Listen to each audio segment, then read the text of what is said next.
Now at 10, single-digit temperatures freezing the 4 states as widespread snowfall is on its way. With those cold temperatures, warming centers are opening in the area. How the weather could impact some of the last-minute Valentine's Day shoppers. The 4 states' most watched news starts now. Dangerously cold temperatures are here, and widespread accumulating snow is just around the corner. This is KOAM News at 10. I'm Chris Warner.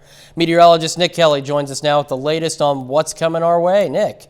Before we do that, Chris, a very quick recap on what turned out to be actually kind of a sunny day. It was nice to see the sun after we were stuck under the clouds for almost an entire week. It took us from 4 this morning to a high of 16. That was our look at today, but now we're looking ahead to winter weather advisories for all of southeast Kansas, all of southwest Missouri, and winter storm warnings for northeast Oklahoma and northwest Arkansas, all taking us through the day tomorrow and into our Monday. Nothing out there right now on the radar network, but you can see hints of the radar picking up some developing light snow as the clouds taking back up across parts of central Oklahoma. Definitely more snow for now, staying out across western Kansas and the western parts of Oklahoma and into the panhandle of Texas. 4 in Iola, 11 in Grove, everyone else cold right in between the two.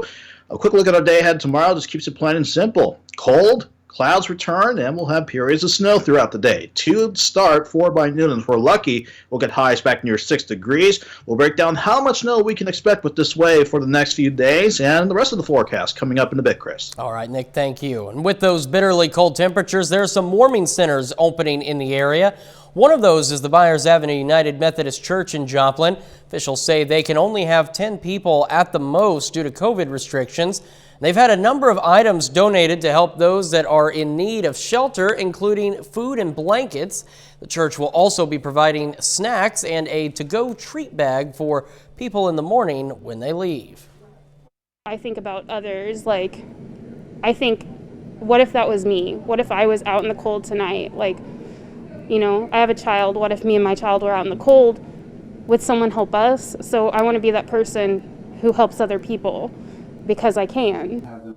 The shelter is open from 7 p.m. to 7 a.m. and is located at the corner of 17th and Byers in Joplin. The church is also providing masks and hand sanitizer and even showers if needed. And in addition to the Byers Avenue Warming Center, there are some others in the area. St. Paul's United Methodist Church on West 26th Street in Joplin will open tomorrow from 10 a.m. to 1 p.m. and it will open at that same time each day tomorrow through Friday.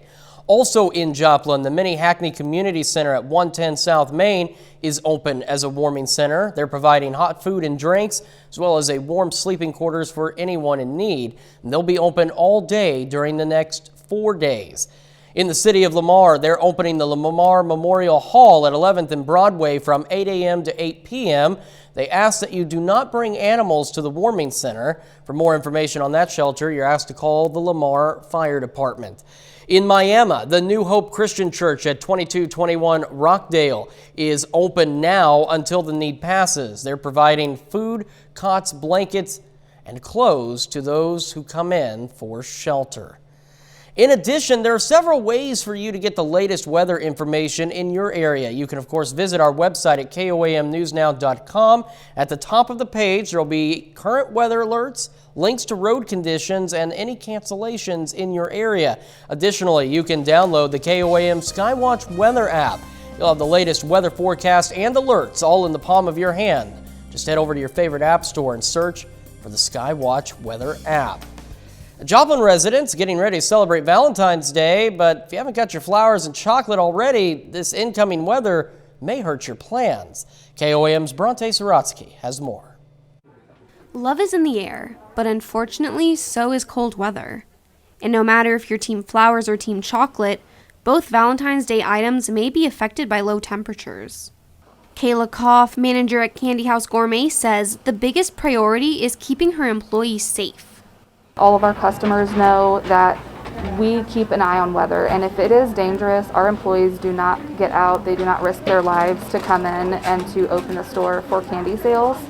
There are just some very important things there that, can always be postponed. One customer says that due to the weather, she and her husband won't be going out to celebrate Valentine's Day, but that she still wanted to pick up chocolates for her loved ones. It's just a time to be with your loved ones, and regardless of who they are. It's just it's an opportunity to express how much they mean to you, and this year especially. While the chocolate itself does not face any harm from the cold weather, the same can't be said for flowers.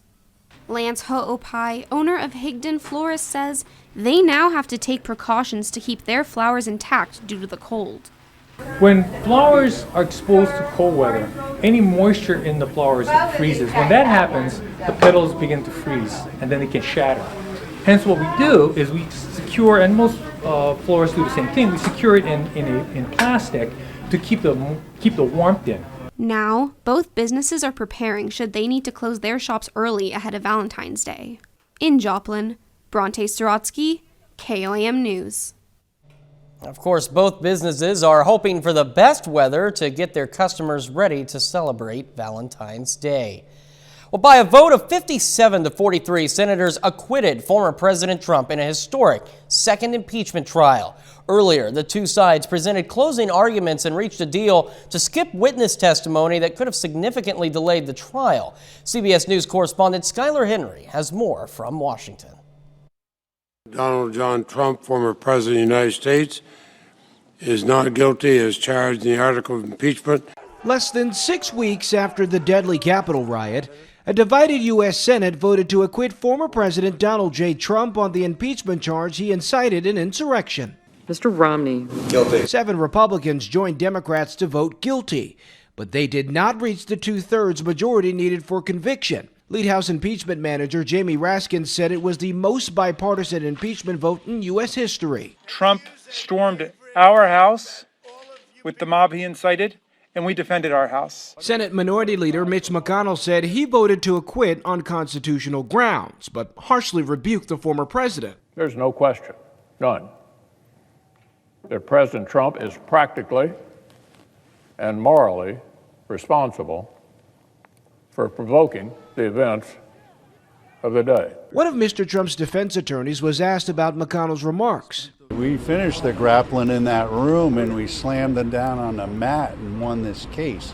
Before the vote, House impeachment managers wrapped up the 5-day trial, arguing Mr. Trump set the course for the deadly Capitol riot well before his rally that day. The cold, hard truth is that what happened on January 6th can happen again. After his acquittal, Mr. Trump issued a statement saying, in part, "This has been yet another phase of the greatest witch hunt in the history of our country. No president has ever gone through anything like it." Skylar Henry, CBS News, Washington.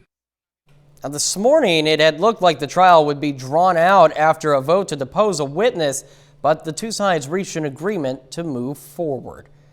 Going back to Valentine's Day and chocolate, the Fort Scott Chamber of Commerce hosted something that sounds pretty tasty. A chocolate crawl. But people weren't really crawling in the chocolate, although that does sound like a fairly good idea, doesn't it? Well, the chocolate crawl, this one, it encouraged folks to shop at local businesses and to buy a number of different candies. Some of the businesses along the crawl included Bids and Dibs, Hedgehog Inc., and Moe's Breads. There seems to be a lot more people out than there has been this week because of the weather. And I also think the chamber event has helped a lot, and people are just ready to get out of their houses and come see other community members. Now, some of the stores even had some giveaways taking place. And we take this time now to honor one of our many four-state heroes. John Martin III is serving with the Army and has been since 2006. His hometown, Carthage, and we are proud to recognize John Martin III, tonight's four-state hero. And of course, to learn more about other heroes or nominate one yourself, just go to our website, KOAMNewsNow.com. That's a look at our top stories and a quick check of the forecast on the KOAM News at 10. Still ahead, we're not the only ones facing brutally cold temperatures. We'll have more on this polar plunge. And while we saw ice earlier in the week, folks down south are getting it worse. Much of the country tonight is bracing for bone-chilling cold, or like we are, already enduring it. Multiple storms moving coast to coast. A polar plunge is delivering snow, ice, and freezing temperatures all the way to the Gulf Coast. And slick roads are proving dangerous, but here in the Midwest, it seems to be the worst. CBS's Charlie DeMar is braving the elements in Chicago. We are getting the first real break from snowfall all day here in Chicago, but the mixture of wind and single-digit temperatures, it is brutal out here, and it's a forecast that up to 100 million Americans face this weekend. Icy roads caused an 18-car crash in Nashville this morning. 6 people were injured and I-24 was closed for hours. Texas, Oklahoma, and Louisiana have all declared weather emergencies. It has been an uphill battle against snow and cold across much of the country. This Oregon ER nurse doesn't have the option to stay off the roads. I have to get to work one way or the other. If I have to walk there and be 3 hours late, I'm going to work. And it's downhill from here with temperatures crashing well below zero. It can feel as cold as 30 to 40 below when the winds pick up. Even for Minnesota, it's historically cold. In Ely today, they reported 50 below, the lowest temperature ever for February 13th. The conditions are so dangerous in Chicago, Alderman Byron Sigcho Lopez turned the basement of his office into a warming center for those with nowhere else to shelter from the cold. There's no other choice. We have exhausted all our options. And in San Antonio, arrangements are being made to protect zoo animals, although Timothy the hippo doesn't seem to mind his personal hot tub. And for several cities across the Midwest, including right here in Chicago, it is shaping up to be the coldest Valentine's Day on record. And while the snow is the issue for us here in the 4 states coming up, the icy conditions we saw last week are now being amplified in Texas. Erica Zucco has more from our affiliate KENS-TV in San Antonio. Very icy conditions continue throughout the weekend here in Kerrville. We haven't seen too many drivers on the road, and that is a good thing because I-10 has been a danger zone in some sections. We know we saw those major issues in Junction where people had to stay overnight because of the closure on I-10. We also saw overnight tonight between San Antonio and Kerrville, a lot of issues, really icy roads, some drivers pulling over. Even if you feel like you're used to winter driving conditions, just because you don't see the ice doesn't mean it isn't there. And as these cold temperatures continue throughout the weekend, it won't just be the bridges that you have to worry about. The roads themselves are really icy and slick, parking lots too. So if you are able to stay home through the weekend, go ahead and do so. If you do have to drive, make sure that you give yourself some extra time. Be careful with those brakes because we're really seeing a lot of issues. And it is worth mentioning one more time that those bridges are a major danger zone. You want to avoid those if at all possible. That's going to be good advice as the snow works into our area, and it is on the way. How much and when? Nick Kelly's got the answer right after this.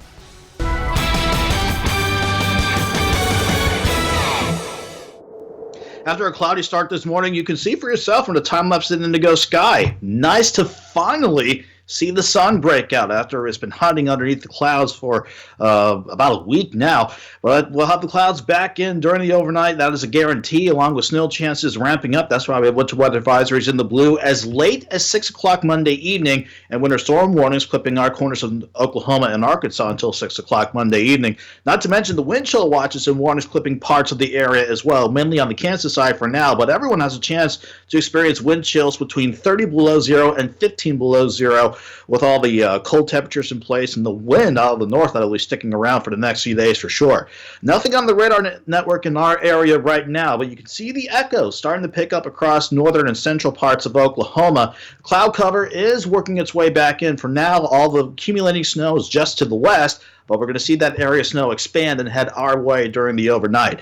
7 in Joplin. North breeze at 13 makes it feel like 9 below zero. Everyone is cold no matter where you are. From 4 in Iola to 11 in Miami, Grove, Veneta, and Jay. You factor in that breeze, it feels as cold as minus 13 in Iola, minus 14 in Stockton, and as warm, if you want to call it that, as 0 over in Veneta. Back to the maps we go. We zoom back to the west. That the upper wave coming out of the Rockies is starting to kick the snow into gear just off to our west. At the surface, we have just high pressure in control, and like we mentioned before the last commercial break, it is cold air that's working its way all the way down to the Gulf Coast. It's upstairs that's driving our weather for the next few days. It's not the upper low working across Texas. That's just going to fizzle apart before it works into the Houston area. It's the upper low across Utah and Colorado. That's the one that's going to amp our snow chances up as we go through the overnight. And according to the latest run of the future track, It wants to be as early as 2 o'clock in the morning as accumulating snow starts to develop in our far western and southwestern counties. It's snow chances that will certainly work and overtake the area by about 6 o'clock going into Sunday morning, and we'll stick with light to moderate periods of snow through the morning. Trying to taper things down a little bit to lighter snow during the afternoon. Then we'll see by late tomorrow afternoon and tomorrow evening another bout of light to moderate snow, maybe with some heavier pockets at times, work back in. As far as temperatures go, not going anywhere really. 2 in the morning, 4 by noon, highs right around 6. Again, that second bout of light to moderate snow, maybe some heavy pockets at times Sunday night, wants to continue until we hit the morning drive on Monday. Then we're going to back things down to maybe a few snow showers Monday afternoon. Doug and I are staying pretty consistent with our snowfall forecast. We think everyone has a fair shot to see 4 to 7 inches of snow. Some heavier pockets can't be ruled out, but we're sticking with the very heavier amounts of snow across deeper in the parts of Oklahoma. And as far as feels like temperatures, it can feel like minus 20 to minus 10 in the morning. And then with the north breeze gusting near 20 at times tomorrow, northeast breeze rather, it's going to feel like minus 15 to minus 5 for your Sunday afternoon. Minus 6 for your President's Day morning, highs near 5 for Monday afternoon, minus 10 to start Tuesday morning out. At least we're dry Tuesday. We have to watch another shot for snow Wednesday and Thursday, Chris, but Friday we're back to 32, and finally, back above freezing by Saturday. Next weekend, it's going to feel like the beach around here. I know, and you said it during the 60s. That's going to feel like a heat wave by then. It certainly is. Well, Nick, thank you so much. Coming up in sports, the Missouri Southern women look to get a road win before heading home. Plus, lots of action in day 2 of the Indoor Gorilla Classic. Pitt State's Haven Lander gets personal record and more.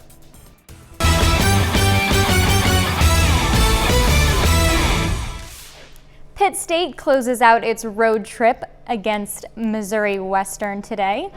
The Gorillas dominated in the first matchup between the two this season. They'll look to sweep the series. Kaylee DeMitz kicking things off with a 3. She had a team-high 19 points this afternoon. Jamie Jackson here with the layup and 1. Gorillas lead by 1 after 1. Turnovers start to haunt Pitt State. Camille Evans here in transition. She gets the layup. Western is up at half. In the fourth, Pitt opens on a 12-1 run. 6 from Erin Davis. Gorillas take a 9-point lead. Final minute here. Evans, again, the layup in transition to go ahead. She gets it. Missouri Western scores the ball game's final 13 points and wins it 68-64. As for the men, they're coming off a tough loss against number 3 ranked team Northwest Missouri. They saw their 5-game win streak come to a close on Thursday. Pitt State's struggles continue again tonight. It's been a tough road trip for the Gorillas. A heartbreaker this one. Going down to the wire, Missouri Western tops Pitt State 82-81. Quentin Hardrict Jr. posts 24 points. Antonio Givens finishes with 20. Missouri Southern women looking to pick up a road win before heading home. The Lions looking for some revenge. They lost to the Bearcats just earlier this month. In the first, Jana Green gets things going for the Bearcats. Sinks the corner 3. Then it's Green again from the other side. Knocks down the 3. Bearcats lead. Lane Skiles heats up for Southern, drives, spins, and gets the bucket to go. Mallory McConkey, she makes a splash. She drills the 3. Maddie Stokes responds. She posts up here, rattles it in for 2. After 1, Northwest leads 14-12. Into the second, McConkey off the step-back jumper. Northwest remains unstoppable from behind the arc as Jalen Haggard swishes 2 threes of her own. At the break, the Bearcats lead 33-23. The Lions' fourth quarter struggles cost them. They fall to the Bearcats 78-55. And the Missouri Southern men, they put up a season-high 103 points in Thursday's shootout against Missouri Western. They'll look to stay hot tonight. Fortunately, the men, though, with a similar fate to the women, they drop this one 83-69. Freshman Lawson Jenkins comes away with 26 points. It's day 2 and the final day of the Indoor Gorilla Classic. Pitt State looks to close out on a high note as their next time in action will be the MIAA Indoor Championships. In the shot put, Pitt State's Sam Tymish gets second place. 15.38 meters is his best. Cole Sample right behind him with a mark good for third place. His best today, 15.28 meters. In the 60-meter dash, here's Christine Williams. She places third with a time of 7.66 seconds. And Haven Lander sets a personal record today. She clears 13 feet, 8.25 inches on the pole vault. That's the top mark in all of Division II this year. She also beat her own Pitt State school record. I feel pretty good. It's always those times where you feel like you could do a little better, and today I definitely felt like I could have done a little better than I did, but for the outcome I am really happy because that was a new PR and it was fun to get out there and just watch everybody perform. The Webb City girls travel to number 10 ranked Carl Junction tonight. Webb City looking to grab a win here tonight and the upset. First quarter, Destiny Burke with a stop and shoot three. Get this, she had a game high 48 on the night. Then quick ball movement to Hallie Shorter. She drops it in from beyond the arch. Bulldogs lead by 5. Second quarter, the jumper from Mallory Stanley. Cards still trail by 11. End of the quarter, Chloe Burke at the top of the key. She drains the bucket. Carl Junction leads by 20 at half. To the third, Webb trying to respond. Sierra Kimbrough gets the floater to drop, cuts the lead to 22. Fourth, Berg again. She gets it off the glass. Carl Junction gets the win 76-50. Destiny Burke with a career night 48 points.